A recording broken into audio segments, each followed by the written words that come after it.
Hello viewers, আসসালামু আলাইকুম। Welcome জানাচ্ছি সুলতানাস ওয়ার্ল্ড থেকে। আশা করি সবাই ভালো আছেন। আজ আমি আপনাদের জন্য নিয়ে এসেছি মাছের মুড়িঘণ্ট। আশা করি আমার রেসিপিটি আপনাদের সবার কাছে ভালো লাগবে।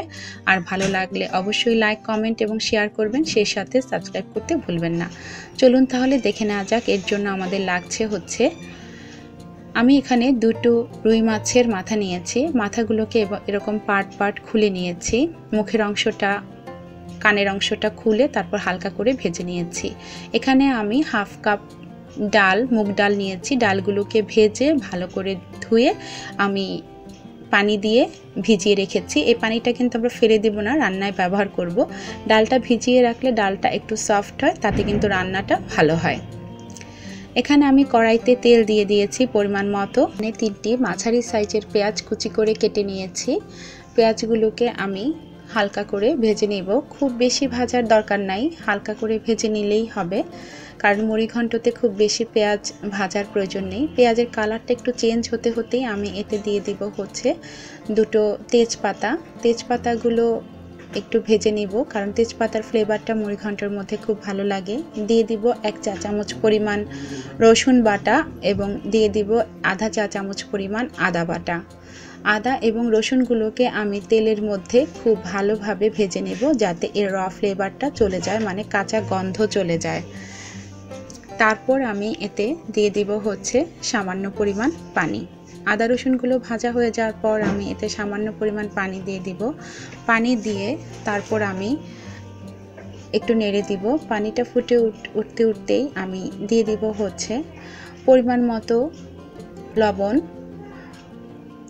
দিয়ে দিব হলুদ গুঁড়া 1 চা চামচ, মরিচের গুঁড়া স্বাদ মতো, আর দিব হচ্ছে জিরার গুঁড়া হাফ চা চামচ।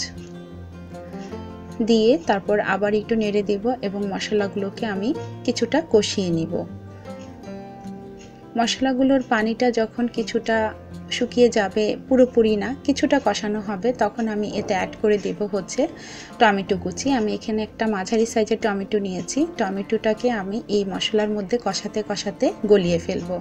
টমেটোটা যখন এরকম ভালোভাবে কষানো হয়ে যাবে এবং কিছুটা তেল উপরে উঠে আসবে, তখন আমি এতে দিয়ে দেব হচ্ছে মাছগুলো। আপনারা চাইলে মাছ না ভেজে এ পর্যায়ে আরেকটু পানি অ্যাড করে, মানে পানির পরিমাণটা একটু বেশি দিয়ে তারপর মাছগুলোকে কষিয়েও নিতে পারেন। আমি ভাজা মাছগুলোকে এই মশলার মধ্যে একটু ঢেকে কষিয়ে নিব। মিনিট 3-4 মতো আমি মাছগুলোকে একটু কষিয়ে নিয়েছি। এর মধ্যেই তেলটা একদম উপরে উঠে এসেছে। এখন আমি মাছগুলোকে তুলে নিব, কারণ আমি এই মশলার মধ্যে ডালটা দিব। তো মাছগুলো তুলে নিলে ডালটা কষাতে সুবিধা হবে, তাতে করে মাছ ভেঙে যাওয়ার কোনো ভয় থাকবে না। সবগুলো মাছ তুলে নিয়েছি। অবশিষ্ট যে মশলাটা আছে দেখতে পাচ্ছেন, এই মশলাটার মধ্যে আমি ডালের পানিটা কিন্তু ছেঁকে রেখে দিয়েছি, কারণ পানিটা আমি ফেলে দেইনি, কারণ ওই পানিটাতে একটা ফ্লেভার চলে যায় ফেলে দিলে। তো ওই পানিটার সাথে আরও কিছু পানি অ্যাড করে আমি চুলায় গরম হতে দিয়েছি পানিটা। এর মধ্যে আমি ডালটাকে কষিয়ে নিয়েছি। ডালটাকে আমি একটু ঢেকে কষিয়ে নিয়েছি। এর মাঝে 2-3 বার নেড়েও দিয়েছিলাম, যাতে নিচে লেগে না যায়, সেটা ভালোভাবে খেয়াল করতে হবে।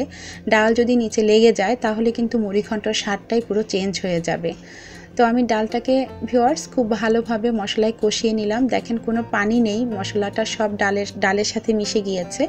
এখন আমি এতে যে পানি রেখেছিলাম, ডালের পানিটা সহ আরও পানি অ্যাড করে গরম পানি নিয়েছিলাম, সেই পানি দিয়ে দিলাম। আমি এখানে 1 কাপ ডালের জন্য 3 কাপ পানি ব্যবহার করেছি। ডালটা সিদ্ধ হতে হতে প্লাস যে পরিমাণ ঝোলটা লাগবে সেই পরিমাণে 3 কাপ পানি লেগেই যাবে। তো এখন আমি ডালে কিন্তু অবশ্যই গরম পানি দিবেন, এটা খেয়াল রাখবেন, নাহলে কিন্তু ডালটা অনেক সময় ভালোভাবে সিদ্ধ হতে চায় না। ডালটা খুব ভালোভাবে ফুটে উঠবে, এর জন্য আমি একটু ঢেকে দিব এবং অপেক্ষা করব মিনিট 10 সময় পর্যন্ত। মিডিয়াম আঁচে মিনিট 10 সময় আমার ডালটা সিদ্ধ হতে, মানে পুরোপুরি সিদ্ধ হয়নি, কিছুটা সিদ্ধ হতে বাকি আছে, আরও 10 মিনিট লাগবে সিদ্ধ হতে। এ পর্যায়ে আমি মাছের মাথাগুলোকে ডালের মধ্যে দিয়ে দিব। পুরো সিদ্ধ হওয়ার পর যদি মাথাগুলো দেওয়া হয় তাহলে কিন্তু ডাল একদম গলে যাবে, তখন কিন্তু মুড়িঘণ্ট খেতে ভালো লাগবে না। একটু যখন ডালটা আস্তে আস্তে থাকবে তখন কিন্তু মুড়িঘণ্টটা খেতে ভালো লাগবে। আমি একটু মাথাগুলো দিয়ে ভালোভাবে নেড়ে দিচ্ছি এবং একটু ঢেকে দিব, মিনিট 5 সময় অপেক্ষা করব। 5-7 মিনিটের মধ্যে ভিউয়ার্স দেখেন ডালটা একদম ভালোভাবে সিদ্ধ হয়ে গিয়েছে, আর পানিটাও একদম যেরকম আমি চাই, যে ঝোলটা চাই সেই ঝোলটা চলে এসেছে। দেখেন ডালটা টিপ দিতে একদম গলে যাচ্ছে। ডাল সিদ্ধ হয়েছে বাট ডাল খুলে যায়নি। এ পর্যায়ে আমি দিয়ে দিব হচ্ছে ধনিয়া পাতা কুচি, আর দিব হচ্ছে কাঁচামরিচ। এখানে আমি কিছু কাঁচামরিচ ফেলে নিয়েছি, কিছু আস্ত দিয়েছি যাতে একটু ফ্লেভারও হয়, ঝালও হয়। তো আমি এখানে আমার গাছের বিলেতি ধনেপাতা ব্যবহার করেছি।